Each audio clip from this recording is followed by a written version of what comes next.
Napakadali lang magbayad ng amilyar online ngayon. Nandito ako sa website and then pwede kong bayaran hindi lang yung amilyar o yung real property tax, also yung iba pa katulad ng business permit or building and other construction permits. So piliin ko na tong real property tax and then right away magpapakita rito yung for the following year na kailangan kong bayaran. Ang gagawin ko na lang is click ko tong compute real property tax and then magpapakita na to. I-download ko lang tong kopya ko, yung statement of accounts. Also, pwede nyo rin i-compute yung iba pang year kung available man. Ito yan. So, magkapakita rin yung statement of account for both years. Dahil maaga nang babayad, magkapakita rin dito yung discount natin dahil nga maaga tayo nakapagbayad. Close ko to. Ang gagawin ko is, balik ko to sa 2024. Compute ko siya ulit. And then, proceed na tayo sa checkout. So, para lang tayong bumibili online sa Lazada, sa Shopee, o sa iba pang online store. From here, pwede ka magbayad gamit yung sa DBP, Land Bank, e-wallet, or Maya. Ang pipiliin ko is yung e-wallet. Pwede ka magbayad via Maya, GCash, WeChat. Also, pwede pa yung iba pang digital bank basta nakakapag-scan sila ng QR code katulad ng GoTime or Grab. Ang maganda pa doon kapag yun yung ginamit nyo is may additional points kayo from Grab or GoTime. Pero for now, bayaran ko siya gamit yung GCash. Pero later on, pakita ko yung option na pwedeng mag-scan ng QR code. Click ko tong Pay Now. May charge na 10 pesos. Scroll down ko lang. Check ko to and then proceed to payment na tayo.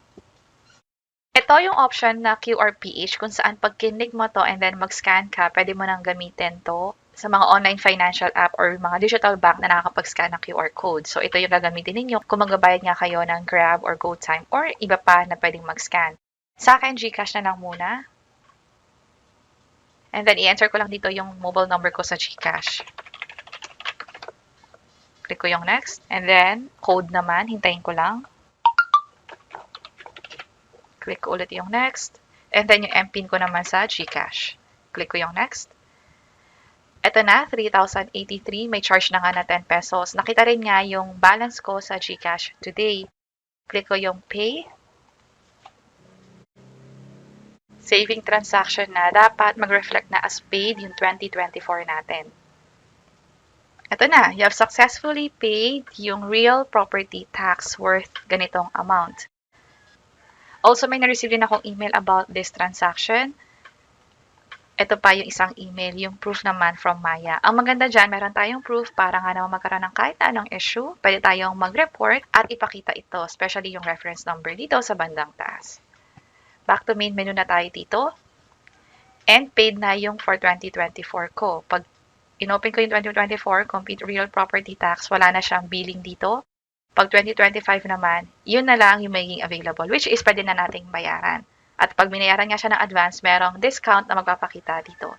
So kung may question kayo na paano ka nakapag-login, paano ka nakapag-create ng account, at na-enroll nga yung specific na bahay or unit para bayaran, pinakita namin yung step-by-step tutorial guide dito sa video sa baba. Madali lang din siyang gawin, pwede nyo nang i-check. And disclaimer lang din na ito ay para sa Mandaluyong, sa iba't ibang city dito sa Metro Manila or sa iba pang provinces, possible meron ding online option. Pwede nyo i-check further, pero basically ganon magbayad online, pwedeng via GCash, Maya, or scan via QR code.